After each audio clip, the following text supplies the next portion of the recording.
कभी सोचा है कि आपका व्हाट्सएप मैसेज या कोई ईमेल इतनी दूर तक कैसे पहुंचता है by travelling across the world? Is it a magic? नहीं, behind the scenes there is a structured system जो इंश्योर करता है कि आपका मैसेज सेफली और क्विकली रिसीवर एंड पे पहुंच जाए। और ये सब पॉसिबल होता है because of two incredible frameworks, OSI and TCP/IP model.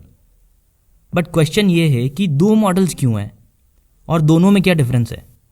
तो let us find out in an interesting way. So hey everybody, welcome to Stack Bytes. This is Piyush Malviya and let's begin our discussion. In the early days of computing, networks were like isolated islands. अलग अलग islands की तरह थे networks. हर network के पास अपना एक खुद का मेथड था कम्युनिकेशन के लिए। तो एक नेटवर्क को दूसरे नेटवर्क से कनेक्ट करना वॉज नियरली इम्पॉसिबल। एग्जाम्पल के लिए, imagine having a phone that could only talk to the phone of the same brand. मतलब अगर आपके पास सैमसंग का फ़ोन है तो आप सिर्फ दूसरे सैमसंग के फ़ोन पे ही कॉल कर सकते हो। अगर आप नोकिया का फ़ोन यूज़ करते हो तो आप किसी दूसरे नोकिया के फ़ोन पे ही कॉल कर सकते हो। Isn't it frustrating?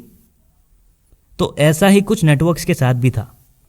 कोई एक कॉमन मेथड नहीं था कम्युनिकेशन के लिए, और इसी प्रॉब्लम को सॉल्व करने के लिए कोई कॉमन या स्टैंडर्डाइज फ्रेमवर्क होने बहुत ज़रूरी थे। And that's when models like OSI and TCP/IP came into picture. इन मॉडल्स ने कम्युनिकेशन को एक रोड मैप दिया to ensure that every device can communicate regardless of their make और ब्रांड। और इसका रिजल्ट क्या निकला? आज हर टाइप का डिवाइस आपस में बात कर पाता है, कम्युनिकेट कर पाता है। Okay, when we talk about OSI, open system interconnection model, जो कि एक 7 लेयर्ड मॉडल है, हमने पहले भी ये डिस्कस किया है कि it is just a conceptual और theoretical model for teaching and studying computer networks in detail. This is a perfect model out there. ये मॉडल डिज़ाइन स्टैंडर्ड्स भी प्रोवाइड करता है वेंडर्स को और अलग अलग डिवाइस मैन्युफैक्चरर्स को।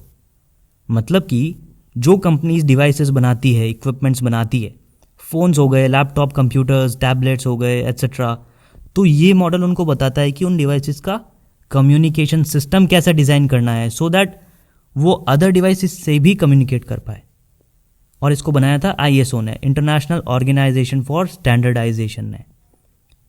तो लेट्स कीप इट सिंपल। जो टॉप 3 लेयर्स हैं, application, presentation and session, they are the user focused layers. जो मिडल लेयर्स हैं, transport and network layer, they ensure that data reaches its destination safely. वो ensure करती है कि data अपना safely पहुंच जाए डेस्टिनेशन पे, right? And the bottom layers, data link layer and physical layer, handles the ground work. यहाँ पर सिग्नल्स, केबल्स और ये सारी चीज़ें आ जाती है। तो हर लेयर का अपना एक फंक्शन है, एक रोल है, and together they make the magic of communication happen. Now the TCP/IP model was created by DARPA, जो OSI मॉडल का सिंप्लीफाइड और प्रैक्टिकल वर्जन है। It is also called TCP/IP protocol suite या internet suite. ये एक 4 layered model है which is designed to work with the internet. कुछ books में ना ये आपको 5 लेयर्ड मिल जाएगा। फॉर एग्जांपल, अगर आपके कॉलेज में टैननबाउम वाली बुक रेफर करते हैं तो उसमें 5 लेयर्ड बता रखा है TCP/IP को। बाकी फोरोजन में ये 4 लेयर्ड ही है, और हम भी 4 लेयर्ड ही पढ़ेंगे। That's what is more important. तो OSI model is theoretical and TCP/IP was build for real world use, practical implementation के लिए बनाया था इसे। And guess what? TCP/IP powers the internet that we use today. आज के इंटरनेट का पूरा बैकबोन है ये मॉडल। तो सबसे बड़ा डिफरेंस इन दोनों में ये है कि OSI model is like a blueprint of a house, but TCP/IP model is the actual house you live in.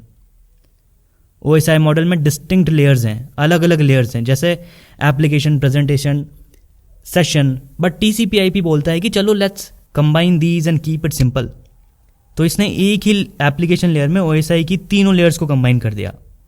Working इनकी सेम है, दोनों मॉडल्स में एप्लीकेशन लेयर का काम सेम है, प्रोसेस टू प्रोसेस डिलीवरी। इसमें प्रेजेंटेशन लेयर का काम, जैसे अगर सेंडर और रिसीवर पर डिफरेंट एनकोडिंग्स यूज़ हो रही हैं तो उनको सिंक्रोनाइज करना, और सेशन लेयर का काम है सेशंस को क्रिएट करना और उनको मेंटेन करना। ये सब TCP/IP में एक ही एप्लीकेशन लेयर में डाल दिया। दोनों मॉडल्स में सेम प्रोटोकॉल्स यूज होते हैं, मेलिंग के लिए SMTP, फाइल ट्रांसफ़र के लिए FTP, रिमोट लॉगिन के लिए टेलनेट। तो वो सारे प्रोटोकॉल्स भी बिल्कुल सेम ही है दोनों मॉडल्स में। फिर जो ट्रांसपोर्ट लेयर है उसका काम है होस्ट टू होस्ट डिलीवरी, जिसमें TCP आ जाता है which is a connection oriented protocol, UDP आ जाता है which is connection less protocol, और SCTP जैसे प्रोटोकॉल्स यूज होते हैं। अच्छा, नेटवर्क लेयर को TCP/IP सूट में इंटरनेट लेयर बोला गया है which is responsible for source to destination delivery of packets using protocols like IP version 4, IP version 6, और बाकी प्रोटोकॉल्स लाइक IGMP, ICMP वो सारे भी यूज होते हैं यहाँ पे सेम। फिर जो OSI की डेटा लिंक और फिजिकल लेयर है उनको यहाँ नेटवर्क एक्सेस लेयर बोलते हैं which is responsible for node to node delivery. एक नोड से दूसरे नोड पे डेटा को कैसे ट्रांसफ़र करना है वो सारा काम नेटवर्क एक्सेस लेयर का है। तो सारी स्टोरी सेम ही है दोनों मॉडल्स में, बस ये मेजर डिफरेंसेस मैंने आपको बता दिए। OSI में डिस्टिंक्ट लेयर्स हैं, अलग अलग लेयर्स हैं, और TCP/IP में लेयर्स को कंबाइन कर दिया है। OSI थ्योरी में है सिर्फ, और TCP/IP प्रैक्टिकल इम्प्लीमेंटेशन है। Both the models have their own importance. पढ़ने समझने के लिए OSI और इम्प्लीमेंट करने के लिए TCP/IP मॉडल, दोनों की ज़रूरत है। Both are important.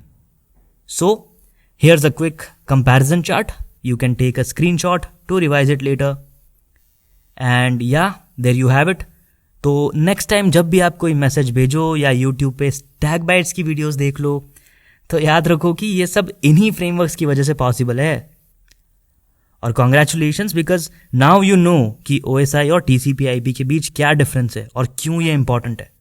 बस यही है सारा सब कुछ इस टॉपिक से रिलेटेड, इसके बाहर कोई कुछ नहीं पूछने वाला।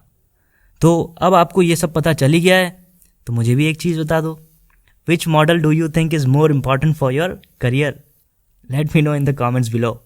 So thank you so much. Let's grow together as Stack Bytes engineers.